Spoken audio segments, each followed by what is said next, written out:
Hello, everyone, and welcome to the Switch Statement Podcast. It's a podcast for investigations into miscellaneous tech topics. This is episode 11 in our series on the art of game design by Jesse Schell. Hey, John, how are you doing? Hello, Matt. I'm doing very well. How are you? I'm doing all right. Excited to get back into the book. The art of game The design. Art of Game Design. We are going to finish this. It's a little known fact. The Art of Game Design is not an infinitely long book. There is an end to it, and we will reach the end. Yes, we are the ones arguing against that fact, apparently, by making this take infinitely long. Yes. But today's not that day, though. This isn't the end of. It sounded like I was alluding to the fact that we were finishing today, but that's not true. No, we'll be finishing within the next few years, though. The listeners still have no evidence. We have given the listeners no evidence that there is an end to the book, and today is not going to refute that fact. But yeah, within at least, I think 2025 is not an unreasonable estimate. That's my estimate as of now. I would say with like we might have to revise it. 99% confidence, we will be done by 2025. Let's say 90. Okay. Yeah. You never know what could happen. I should have learned by this point not to estimate anything ever. You know what? This is kind of a tangent, but we should do a whole episode on engineering estimation. On estimation, yes. I feel like I don't think I've ever heard anyone really talk about this. You hear these some like one-off comments. Like I heard someone one time say, or like he heard of the belief that like you shouldn't estimate anything. You should just not estimate. Which I think there might be a wisdom to that. There is a wisdom. I mean, it's chaos theory. It's similar to trying to predict the weather. Right. There's so many variables, there's so many unknowns that any estimate you have, even if you're a seasoned engineer, which I do think generally seasoned engineers give better estimates than more junior engineers, but even if you're a senior engineer, you still don't have enough information. There could be some sneaky complexity lurking in the shadows. So exactly. All right, but that's not for today. So today we're finishing up our discussion on mechanics. We have balance and puzzles that we want to talk about. So yes, balance is chapter 13 and puzzles is chapter 14. So do you agree with this that there is no joy in an unequal battle? I thought that was interesting because, he discussed a couple things that I thought were very interesting. The one that I want to bring up first is asymmetrical games, which is not to say they're unequal. It's just to say that different players have different abilities. And I do think that if players just have no chance of winning, it's not nearly as interesting. But I also think that there's a certain element of it being unequal, but you still have a chance to win. And if you win, it's very, very satisfying. And if you lose, it's, not a huge deal. Mm-hmm. So I don't know if I fully agree with that premise.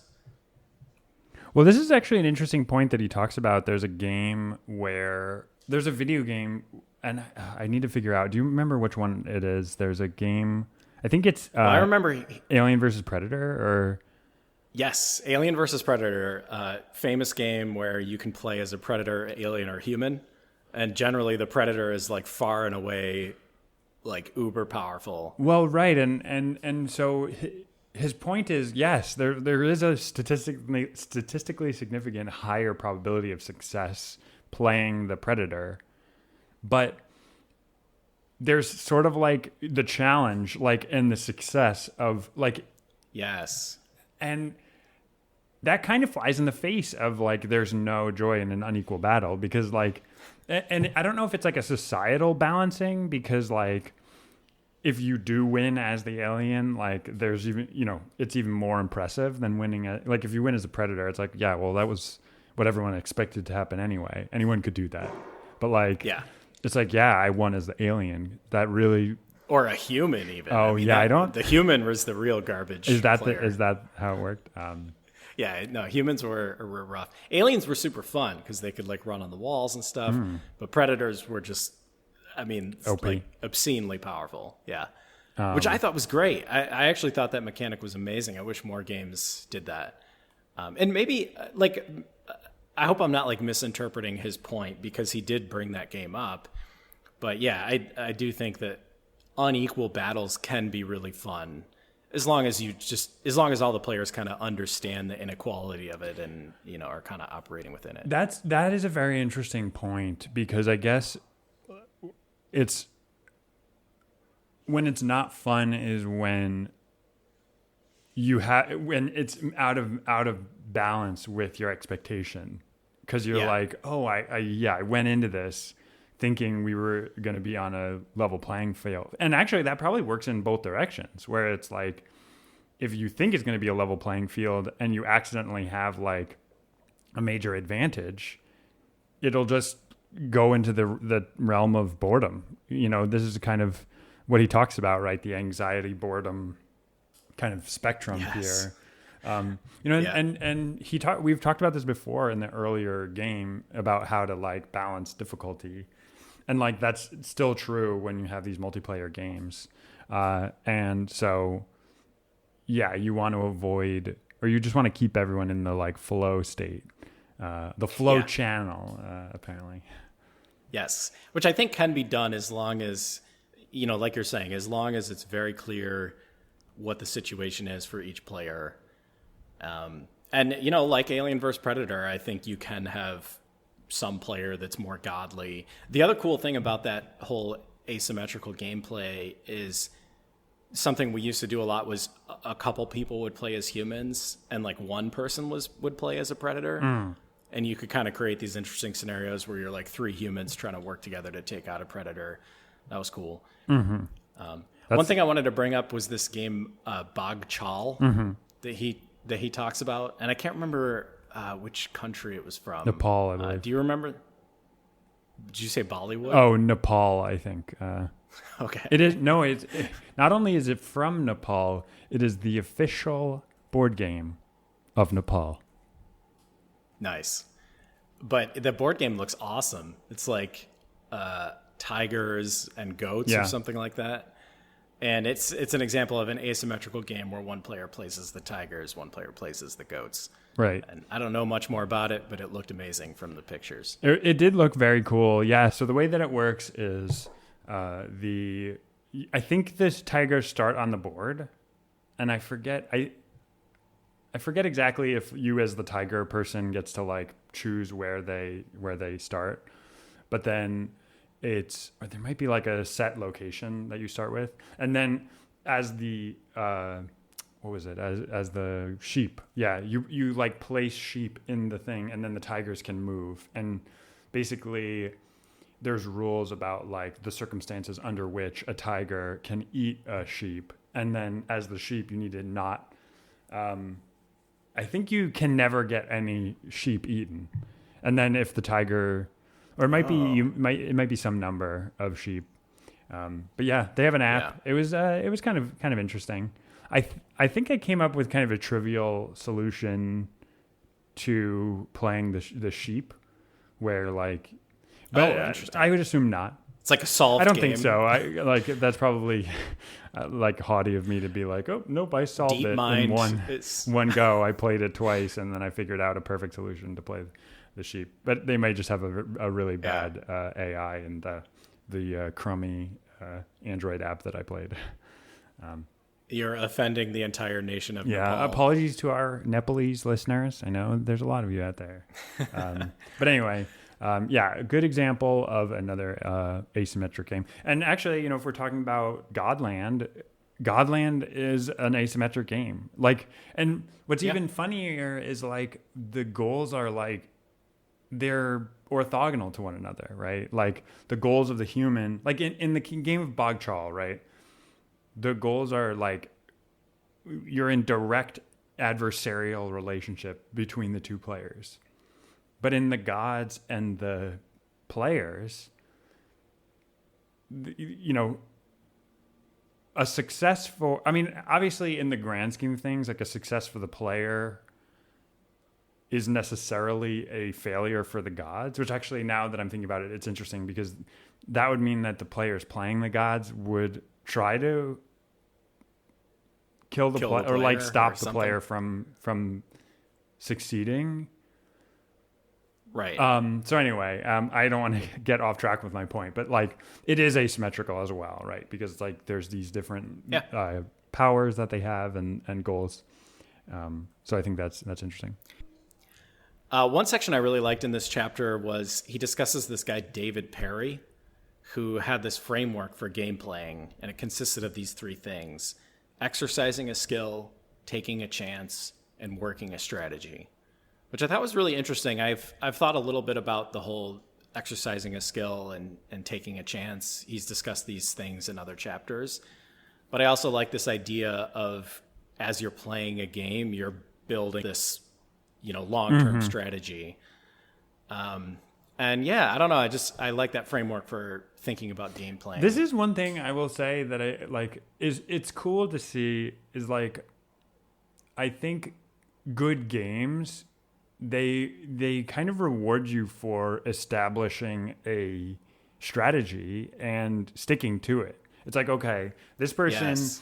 they're like, okay, I'm gonna go all corn. I'm playing Puerto Rico or whatever, and like it's like, okay, like I have a corn optimization strategy, and maybe the initial conditions of the game make it such that like that is a good strategy, or what have you. And because like, and then other people, they could just be like, okay, I'm just gonna kind of do whatever, like in a way that, like, I think what happens is you can have a style of play where you just purely attempt to like do the like abstractly best thing at every point in time, in the moment. Right. not adhering to this larger framework of strategy. And it's like, well, actually, Yes. there's probably something that is a slightly worse move in kind of like maybe, in an abstract sense, Yeah, or something, In chess, they'll refer to that as thematic, like thematic play, move. where if you're playing into, I don't know, the Queen's Gambit. Let's just say Queen's Gambit because that's a super popular opening today. But if you're playing into Queen's Gambit, there's generally these themes of like, if your opponent castles kingside, then you do a pawn storm or something. I don't know if that's accurate for the Queen's Gambit because I'm not an openings expert.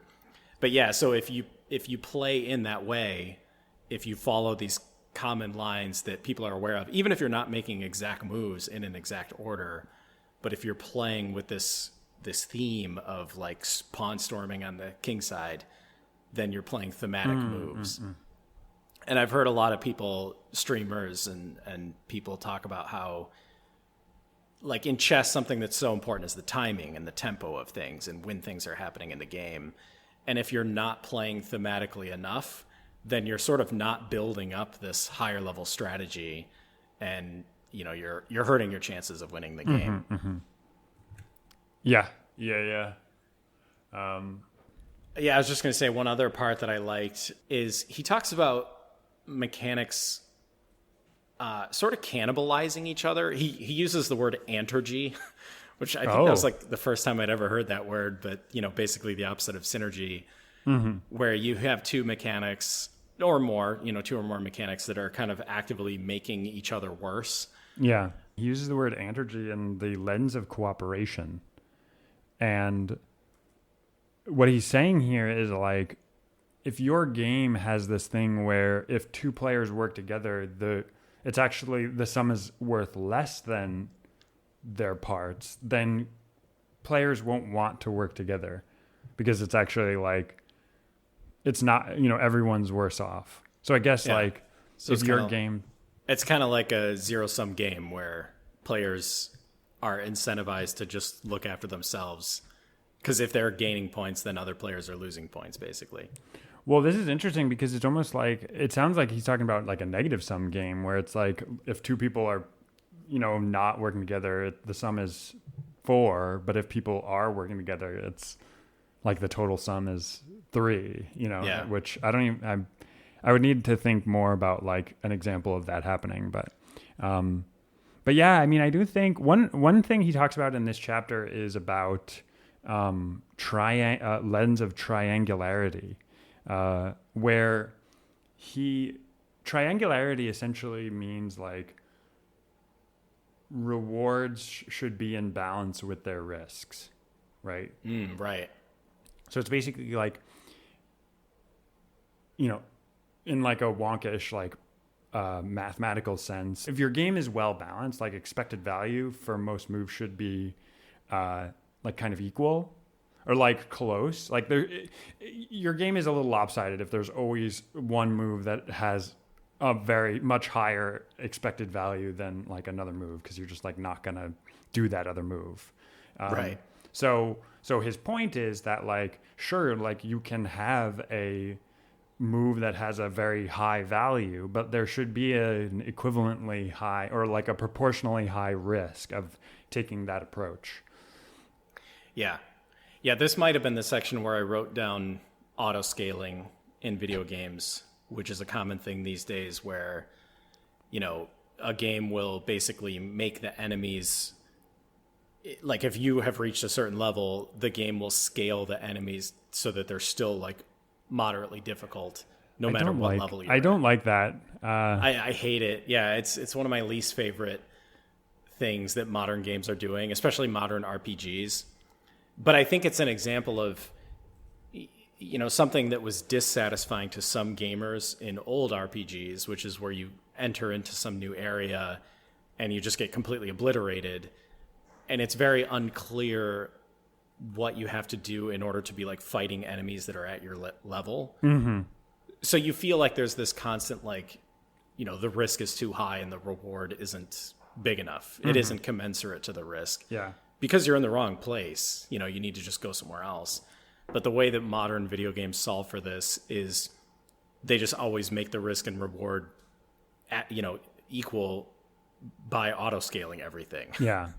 Which to me is a bad solution to that problem. But what I don't like about that is I've always wondered, like in the back of my mind, I would play a video game and then there would be like a really hard section.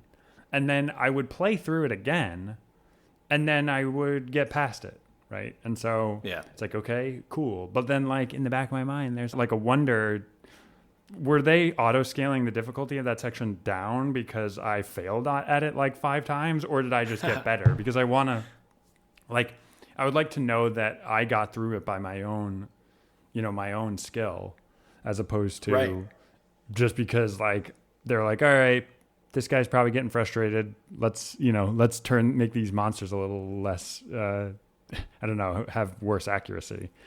Yeah, no, exactly. And I think it's, obviously they're trying to remove the pain of playing the game, and they're trying to make it so that you don't get bored having to replay the area over and over. But they're removing a lot of the gratification of like beating something that's truly difficult. Right. And I mean, this kind of dovetails with what he talked about with reward. He talks about kind of like reward and punishment, and how like you should set up these systems of like, okay, you should incentivize these things and then disincentivize these things. And that's kind of what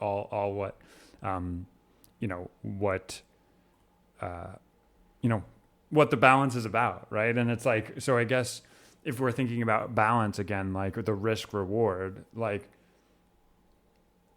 in any action, there's kind of some chance that it works and some chance that it doesn't, and then the reward is what you get for when it works, and the punishment is what you get for when it doesn't. And I like this concept of punishment. I feel like a lot of games take the tack of, if you don't succeed at something, you just don't get a reward. But then obviously other games will actively hurt you. Like obviously if you're fighting a creature or something, you could die if you fail to beat the creature. And I I find myself really enjoying games where the punishment is like very severe, even for like relatively minor mistakes. Like, going back to chess, I feel like that's the way chess is, where you could play a perfect game every single move, but if you make one tiny mistake, you completely lose the game. And it's just this like, I mean, I find it hilarious because the game isn't about like playing really, really good moves. It's about like not playing terrible moves. That's interesting. And I've never heard it described that way.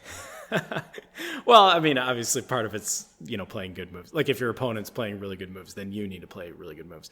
But I guess the real key is that consistency is just extremely important,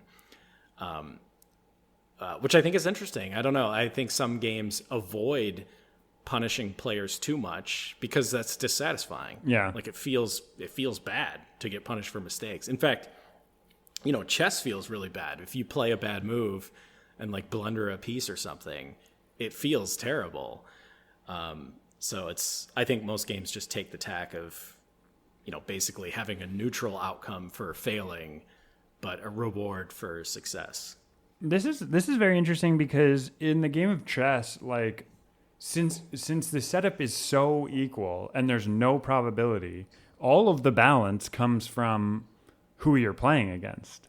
Like it's not, the game is not doing anything to keep things, like the one thing that the game did to keep everything in balance is to give everyone the same set of pieces in like basically the same orientation. And it's like, all right, it's up to you, and so like if you're playing with a player who like, they could have a very high like risk reward, like, balance where it's like you make this tiny mistake and like I think like everyone I've played with chess with, I think it converges towards being that kind of punishing behavior, because they're like, okay, well, you've opened yourself, like you've made your own bed, so I'm going to 3-move checkmate you right now. It's like, and then that's that's every single chess player, at least this is what I would do. Like every single chess player's, forging is like in the fiery death of like getting 3 or 4 move checkmated. The first time you play. No, it's like you got to have be to like, be so nope, masochistic. You're a fool. Like you listen, you did this to yourself, and you allowed this to happen to you. So don't do that again. Totally. Chess is brutal, and I do think that people who get really into chess are masochistic to a certain extent. Like they enjoy that feeling of just being utterly destroyed. But I think what they enjoy more is like learning how to prevent that. Oh yeah. Well, that's another thing. I do think a lot of players get a sick pleasure out of like dominating another player, but that's another thing. But anyway, yeah, I thought that this chapter was really interesting. I definitely, think balancing your mechanics, clearly very important. I think it's something we should focus on for Godland. One thing I do want to bring up is you have all these games, and like I want to be clear. Once your game gets beyond a certain level of complexity in terms of like the number of mechanics it has, like I understand why game makers kind of go down this route. But basically what I've noticed is people start attaching like points to things. Like things have a cost and they have like a win value.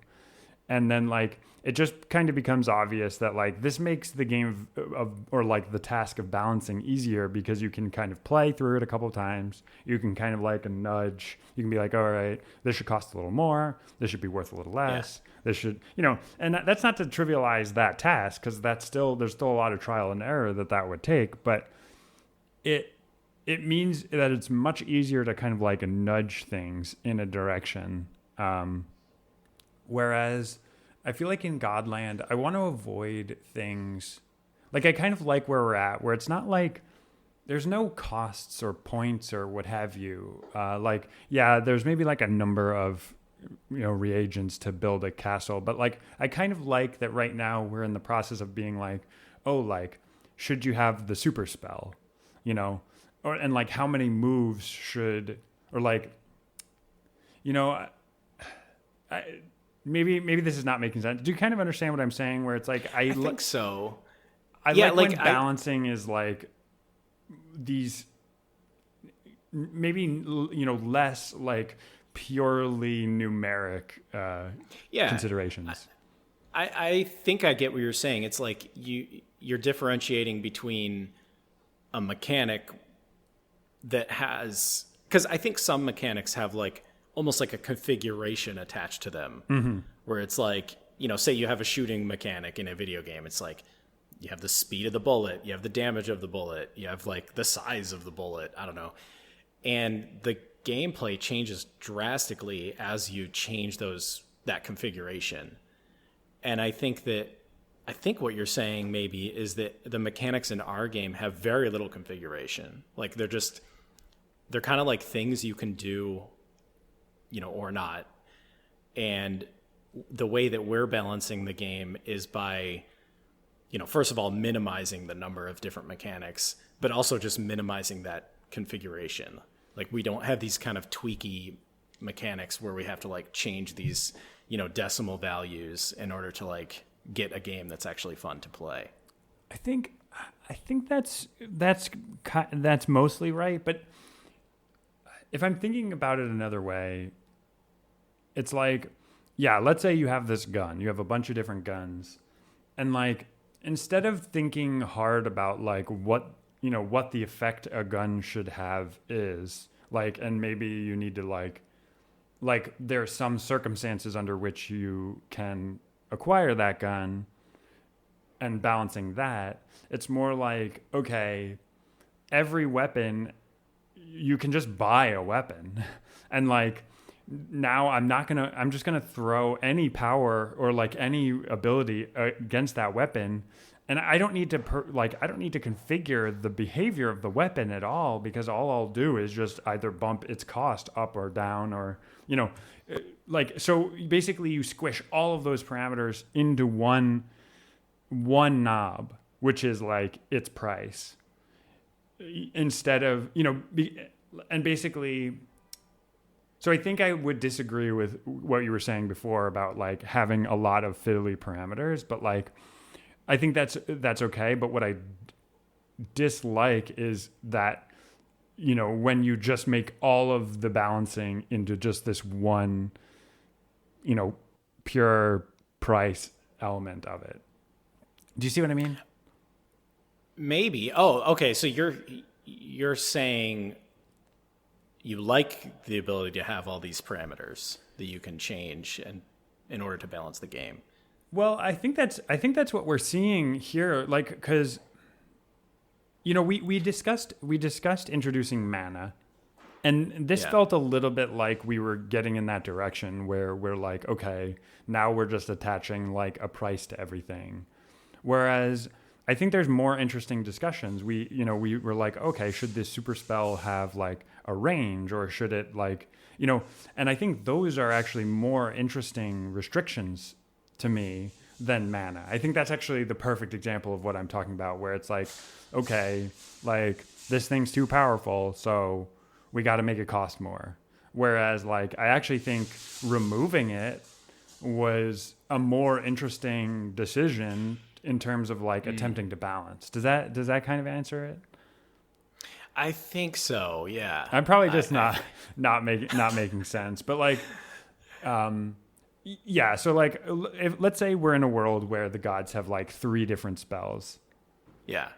Like, I think I would like instead, like, let's say there are 3 different power levels. Like, I think I would prefer a world in which if a spell was more powerful, it was restricted in a way, like in a more interesting way than just purely like it costs more. I see. Yeah. So I think it sounds like you want to have mechanics that are just more, I almost want to say more interesting, but I feel like, yeah, I do see this a lot in games where, like, I think Vampire Survivor might be a good example of this, where Vampire Survivor has like these very basic mechanics. Like it has projectiles that fly out, and you know, some of them fly in different patterns. Like some of them might zigzag, some of them might like shoot straight out or whatever. And the way that they make the game interesting is they take all of the attributes of these like simple projectiles and they make them like insanely, you know, configurable. So as you're gaining levels, it's like you can slightly increase the size of your axe. And, you know, if it's bigger, it like hurts more enemies. And I do think that that's one really interesting way to create an interesting game where you kind of have, you might have a small number of basic mechanics, but you can influence all these little parameters of them, and you kind of give the player the ability to influence those like over the course of their gameplay. Yeah. And you know, it's pretty interesting. I think that's a good example where it's like, and yeah, there is a way to like earn gold and buy things in Vampire Survivor, but like you can't buy everything, and like you can't just pay for everything in Vampire Survivor. Like some things you just need to, well, I don't know, I guess you like earn power-ups when you level up and you can like pick the power-up, right? Right. But you can't like, there's not like a storefront where you can just buy any of those power-ups, right? No, yeah, you have a limited set of options. I mean, over the course of a game, if there's like an exact power-up that you want, you can typically like play the game in such a way that you'll eventually get it. Yeah. But yeah, you have like very little control over near term. But that's a perfect example. I think that's a good example where it's like there's something without like a cost associated to it, and you're like, yeah, you're dialing up one of these parameters, and like you as the player need to understand the value of these different, you know, of these different things. Yeah. Whereas like if they just slapped a cost on it, like now the developer kind of needs to make a decision, and it's like either you're undervaluing it or overvaluing it. Like in this way, like the player has to learn what the value is, and then it's both less work for the game developer, and I think it's more fair for the player because like it's just this kind of emergent fact, you know, that just arises out of them playing the game. Also, it's interesting because I think that's probably a function of their play style too. There's probably not just like one universal value to any one of these things, depending on how someone plays and what their skills are like. So, right, yeah, I think this is also a good way to balance a game over time, is to have all of these different knobs and stuff that you can turn. You know, like some games probably collect analytics on what the players are doing, what mechanics they're taking advantage of, and if they realize that some mechanic is, you know, just way overpowered, they can kind of like reduce the damage that you can gain on your axe or something. And yeah, I think it's good. I think it's good to have a lot of those knobs that you can tweak. But anyway, do you want to move on to puzzles? Yeah, let's switch over to puzzles. And you know, he poses the question, aren't puzzles dead? And in a post-COVID world, literal puzzles, I feel like have a real renaissance these days. Oh yeah. Yeah, I did a lot of puzzles during the COVID period. Oh yeah. I have a time lapse of a COVID puzzle that my family and I did on YouTube. I'll link it down in the description. Because I'm sure everyone really wants to see that. Anyway, but this is where, as is Jesse Shell style, we're thinking about puzzles in a more expansive way. So, I don't know. What do you think? Do you like? Are puzzles dead? I'm surprised that he even posits this question because it like, and maybe I'm an outlier in terms of like my exposure to the fact that like puzzles are like, we're never dead. I was the kid who had like the Rubik's Cube and you know, all these things in high school or what have you. So I'm not even sure like where he's coming from with aren't puzzles dead. Yeah, no, I feel like he was being a little maybe snarky or I don't know, just trying to elicit a response, like an emotional response, because puzzles are clearly not dead. I mean, there's been several games in the past few years that were puzzle games, and they were amazing. Like one that I thought of was Witness. Did you ever play this Oh game? my gosh, yeah, I never finished Witness. I should go back to it though. It's tough. But yeah, that is a really tough it's game. super hard. Yeah, super hard game. But I feel like it's perfect example of like the game is pure puzzles. Oh, yeah. I mean, it's essentially just a series. It's almost like a Sudoku book. Yeah. Where it's just a series of puzzles. Beautiful Sudoku Yeah. book. Exactly. Like it's a series of puzzles, but with the most aesthetically pleasing skin imaginable. Yeah. You're wandering around this like beautiful environment.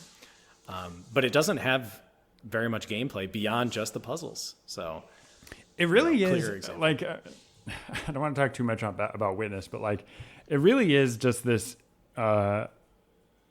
cool artifact. It's just very different from anything else that was out there. Like it's like Yeah. and it was Jonathan Blow, right? right. And like you just had one guy who was a very talented like 3D programmer, able to create these beautiful 3D environments, and like wanted to make a puzzle game. And so Yeah. like there you go. Because I don't think I've ever seen like another, like when you have these rich 3D environments, like I don't know, you want to be killing aliens and things like that, but it's this very like serene, Peaceful. but like Yeah. mysterious island. So Oh yeah. No, definitely mysterious. There's all these weird totems and stuff. It's I like, guess where it are does tap into that like mist, like you're exploring. There's some mystery that's kind of like embedded in this environment, and you need to kind of like tease it apart. Right. Yeah. Awesome game though. But one thing that bothered me about this chapter was he had a bunch of examples of puzzles, and he did not have the solutions to those puzzles. So it was this like, I don't know. I felt like I had to take a break during the reading to kind of try to figure out these puzzles. Before we stepped away from the like aren't puzzles dead conversation, like the one thing I did want to say, I think what users probably wouldn't tolerate or would tolerate less these days is like games that just kind of like jam a puzzle like that's completely at odds with the rest of the gameplay into like that's the formulation of puzzles that I think players would reject today. Yeah, I agree. He mentioned Seventh Guest, which I thought was a hilarious deep cut because Full motion video. This is like this crazy format. I vividly remember this game, Seventh Guest, but like it was just a mishmash of like, I mean, it was a cool game, but it was just this series of like basically random puzzles that didn't seem to have like an overarching theme. I mean, I guess the overarching theme was you're like in this house and you got to like figure out what the hell is going on. Mm-hmm. But yeah, the game just kind of felt random. And I think that is, like you're saying, I think that's something that people would not tolerate as much. I think a great example of a modern puzzle game is Portal, the Portal series. Yes. Where, I mean, those are pretty hardcore puzzles, but they're wrapped in this like amazing storyline with this like, amazing aesthetic and like characters that are really interesting. And obviously the first person kind of action element of it is really prevalent. Valve, this is something I feel like Valve kind of like pioneered the next. Well, I'm not sure that they pioneered it, but like they were some earlier examples of like really well integrated puzzles. Like, have you played Half-Life 2? Oh yeah. And like Half-Life 2, there were just straight up puzzles that you needed to solve, but like they were just perfectly, like you could just believe that was a scenario that just happened, and like in their post-apocalyptic landscape, and you just needed to happen to like put it cinder block on like the edge of this metal sheet in order to like get over to this other area. And like I think props to them for like just, I don't know, really really good stuff. No, totally. That was also the first game, maybe not the first game, but very early example of like physics-based puzzles. Yeah. Because I remember Half-Life 2 had that amazing, was it Havok? Was Havok the physics engine? Anyway, I don't remember what the name of the physics engine was. Yeah, I could be wrong. Yeah. Anyway, they developed this amazing physics engine for that game.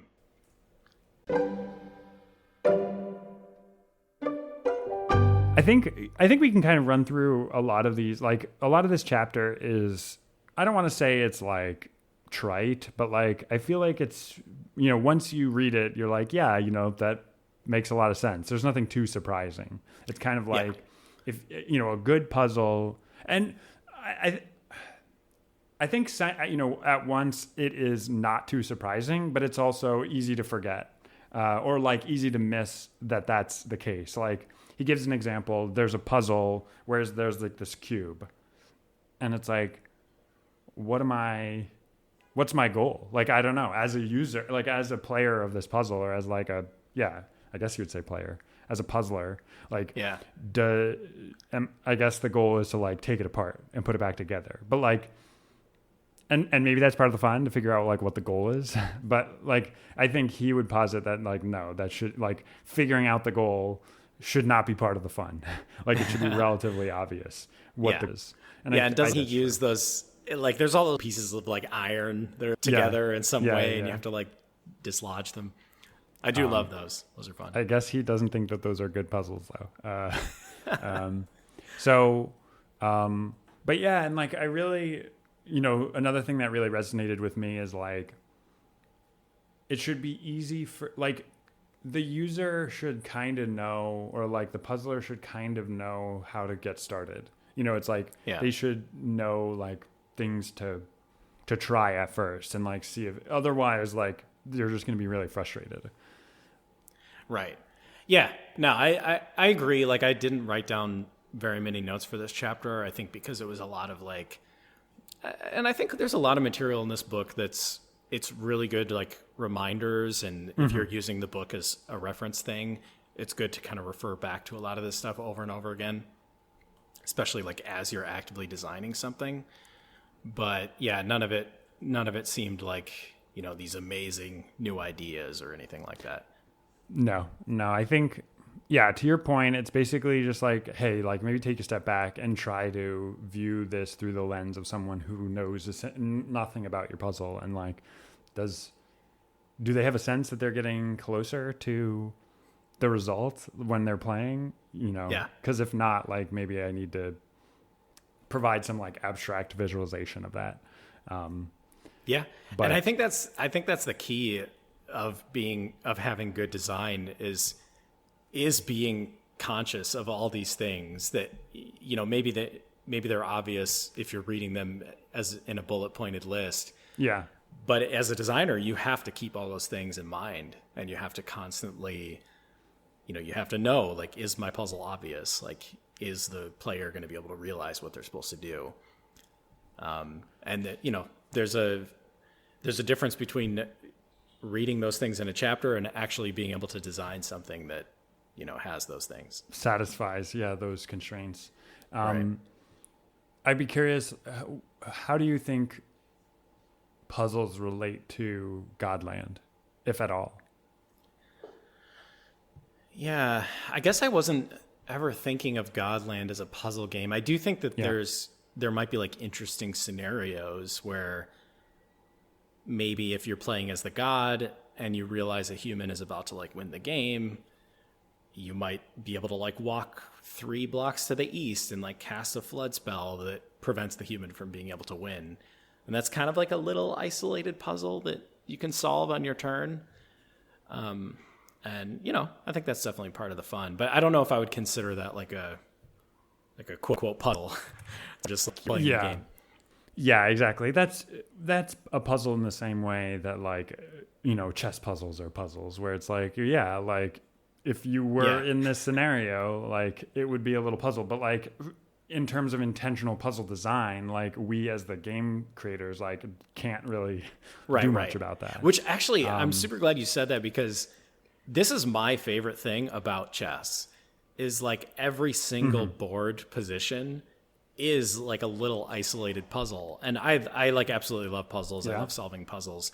So this is what I derive satisfaction out of. And I do think it's part of a good, part of good game design is being able to create a game where each situation that the player is presented with is like a little mini puzzle that they need to solve. And I think Godland has some of that.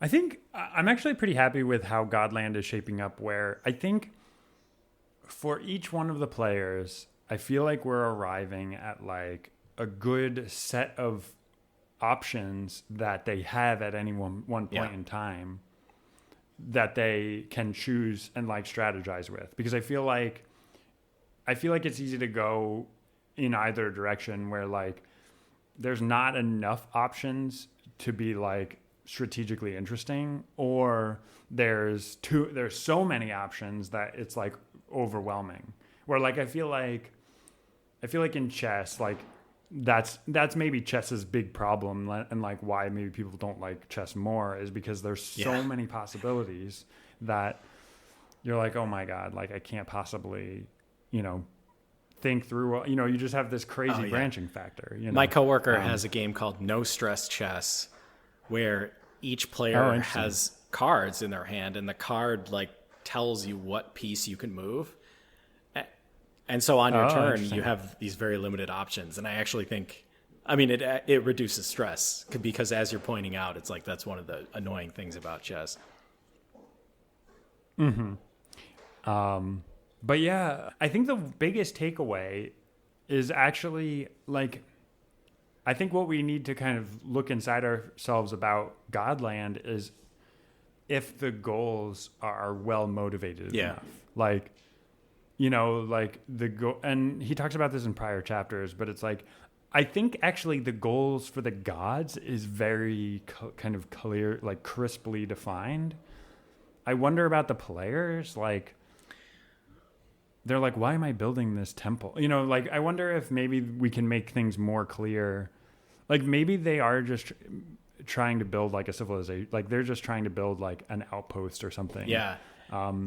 Like, maybe the biggest problem with it right now is that, like, why are they building a temple to the gods? Like, maybe that's confusing. Maybe. Yeah. It's funny because I almost had the reverse like complaint with Godland, where I feel like, and maybe this is just my own like conception of things, but I see the humans as kind of like early human civilization, where building some sort of monument to the gods is like, a high priority for like an early human civilization. At least this is my perception, which is probably completely inaccurate. Yeah, I guess like the pyramids. This is the other thing that I don't want us to forget, is we said we wanted this to be Egyptian themed in an episode a trillion years ago. I completely forgot.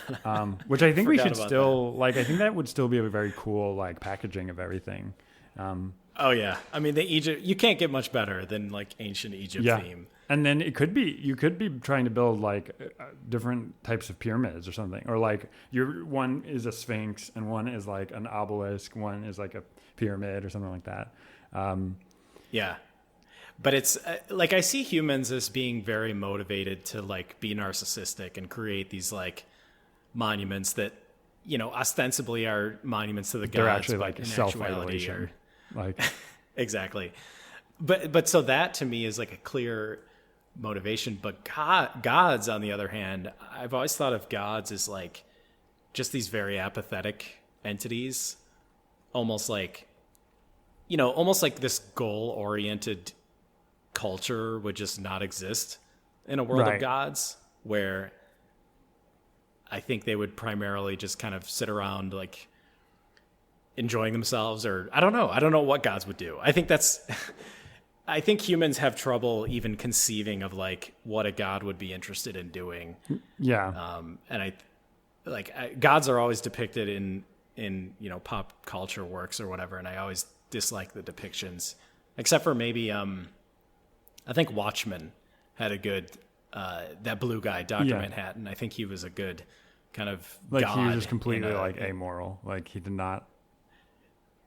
Yeah, and he like became that. Like after, because when he first started as a character, when he first became Dr. Manhattan, whatever, he got completely eviscerated and like built back together atom by atom. But he had these human motivations. He was interested in love and interested in like saving the human race. Oh, interesting. Whatever interesting. But over time, he just became completely apathetic to the plight of humanity, which to me resonates. Like, I think, and obviously I can't really put myself in the place of a god, but I think that's what would happen. I think if you're alive long enough and, you're such a more powerful creature than humans, like, why would you care about what humans are doing? Like, you would basically feel no connection to them anymore. So, but anyway, that was the long and short of that whole entire, like, side tangent, is that to me, the gods' motivations in Godland are less clear. And I see it more of them just kind of playing around, toying with the humans, basically, which I do think is interesting. And I think it's also like an important thing to remember is I think within the lore of the game, if the gods wanted to, at any moment, they could just completely destroy the humans and move on with their godlike lives. But they are putting these like artificial restrictions on themselves in order to kind of have this enjoyable like experience. Yeah. And I think I think the reality is that things to them are interesting within the context that they're operating, which, like, as we've discussed, it's at a whole nother level than the humans, Yeah. But like they still, as you mentioned, and I don't think we've fully figured out like where these constraints are coming from. Maybe they are being put on themselves. Maybe there's another higher, hierarchy of gods above them or something. But like, I think like even if they're operating on a level where like they can literally like change a forest into a volcano, like. Yeah. It's still they're not omnipotent, they can't do anything. And like, given that they still have constraints, like it's an interesting challenge for them to, basically like the way that we're setting it up right now is we like I like volcanoes, and I want more volcanoes. Right. I like rivers. And I think that might be enough motivation. You know what I mean? Yeah. Yeah. Because it's basically... it reads to me. I think, like, it's all about power and influence and control. You know what I mean? And, like, everybody wants power. And, like, basically, you could almost think of it as, like, a political metaphor. You know what I mean? Where it's like, oh, my gosh, I hadn't even really thought about it. But it's like, there's the, like, political elites who are, like... gerrymandering the land, and then you have the people who are just like going about their lives mostly, and yep. maybe every once, oh my gosh, this, like, I'm realizing that this very much so, and we even have red and blue, so it's like, oh god, we gotta remember this was basically like, it really looked like political commentary because it's like, yes. And then there's praying, which is voting. Like we basically, oh man, like we created this crazy allegory for our voting for system. Like the 2-party system in America.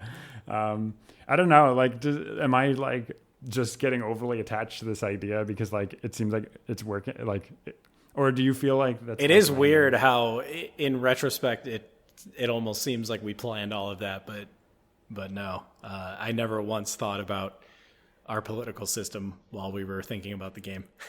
All right. Well, I think we can leave it there. I think we did it. I think there's nothing else to be said about either balance or puzzles. I think so. I think we wrapped it up. I'm excited about moving on to the next chapters. Chapter 15 is players play games through an interface. Oh, so 15. Just by its lonesome. Heck yeah. All right. Well, I'll see you there, John. See you, Matt.